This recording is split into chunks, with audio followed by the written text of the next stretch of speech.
Hello guys, আসসালামু আলাইকুম। কেমন আছো তোমরা সবাই? আশা করি ভালো আছো। শুরু করছি নতুন একটা ব্লগ। আজকে ব্লগে আমি যাব পিকনিকে, তোমাদের সবকিছুই দেখাবো, কি করে গেলাম, কোথায় গেলাম, কি করলাম। প্রথমে অটোতে করে চলে যাচ্ছি নীলকুঠিতে। আমাদের ডেস্টিনেশন আজকে নীলকুঠি।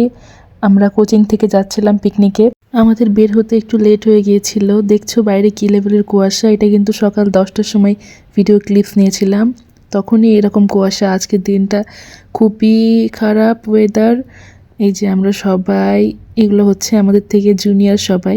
অনেক বেশি ঠান্ডা পড়ছিল, তাই আমরা প্ল্যান করলাম সবাই মিলে চা খাবো, কিন্তু একটা অনাকাঙ্ক্ষিত ঘটনা ঘটে গেল।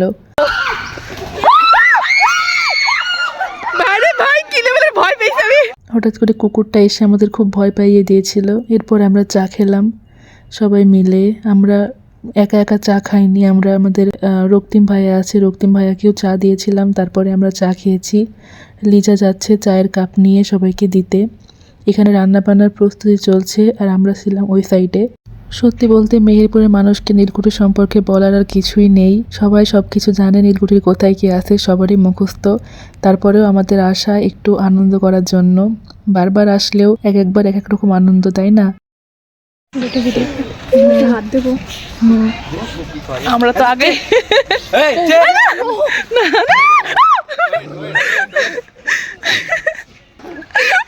কি ভয় লাগে আমার।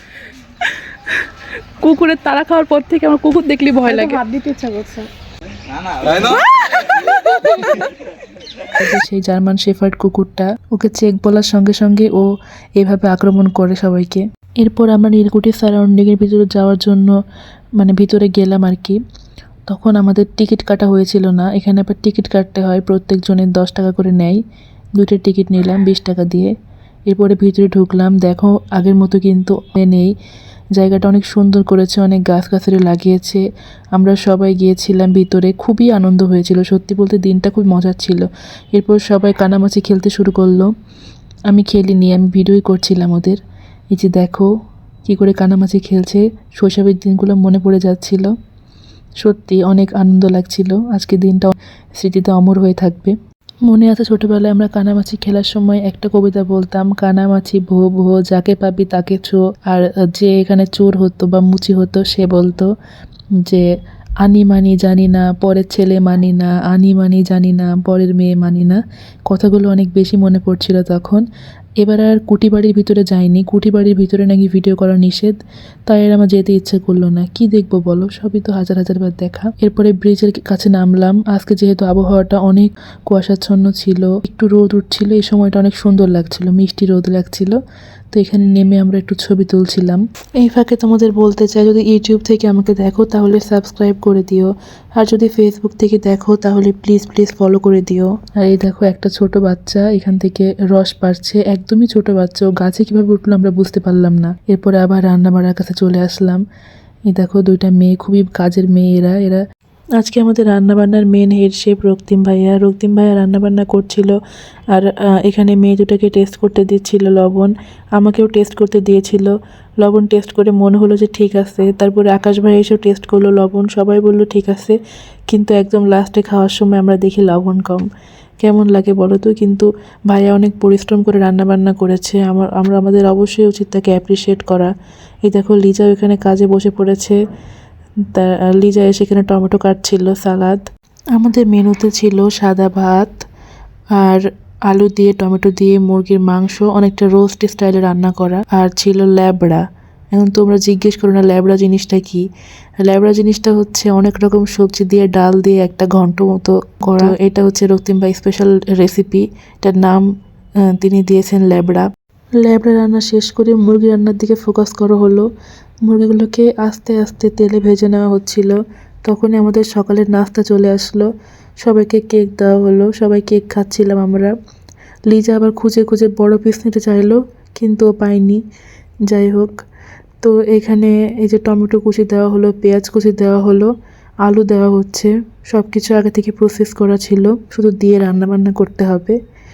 আর এই দিক থেকে কাঠ দিচ্ছিল একটা ভাইয়া। যদিও আমি সবাইকে এখানে চিনি না, খুব কম সংখ্যক মানুষকে এখানে চিনি। বেশি দিন হয়নি আমার কোচিংয়ে জয়েন করা, এই জন্য। লিজা লবণ চুরি করছিল, যখন কেউ দেখছিল না তখন সে আস্তে করে লবণ চুরি করে এখান থেকে টমেটো নিয়ে খাচ্ছিল, এটা ওর পারিশ্রমিক, ও টমেটো কেটেছে এজন্য। এদিকে রান্নাবান্না চলছিল আর এদিকে আমি আর লিজা আমাদের জুতো দেখছিলাম, আমাদের দুইজনের জুতো দুজনের পায়ে হয় কিনা আমরা এটাই দেখছিলাম। এরপরে আমরা গেলাম ক্রিকেট খেলা দেখতে। দেখো একটা মেয়ে আর লিজা ক্রিকেট খেলছে, দেখো পড়ে গেল ক্রিকেট খেলতে খেলতে। যদিও আমি মেয়েটার নাম মানে ভুলে গেছি, মানে এরা তো আমাদের জুনিয়র, প্রথম দেখা হয়েছে আজকে, এই জন্য নাম মনে ছিল না।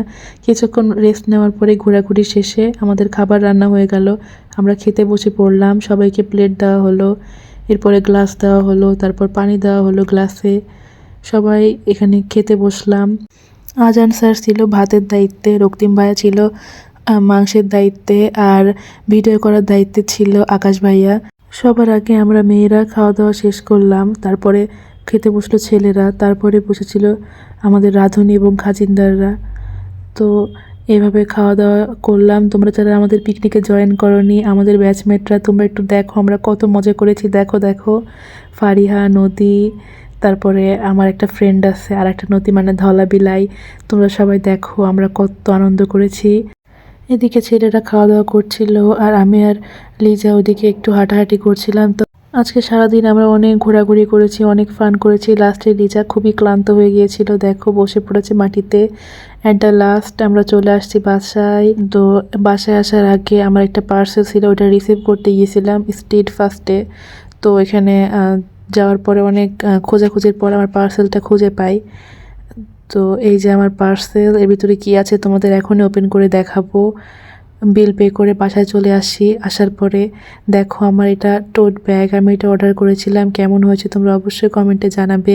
তোমাদের ভিডিওটা কেমন লেগেছে তোমরা অবশ্যই জানাবে। আর এতক্ষণ ধরে ভিডিওটা ধৈর্য সহকারে দেখার জন্য অসংখ্য ধন্যবাদ।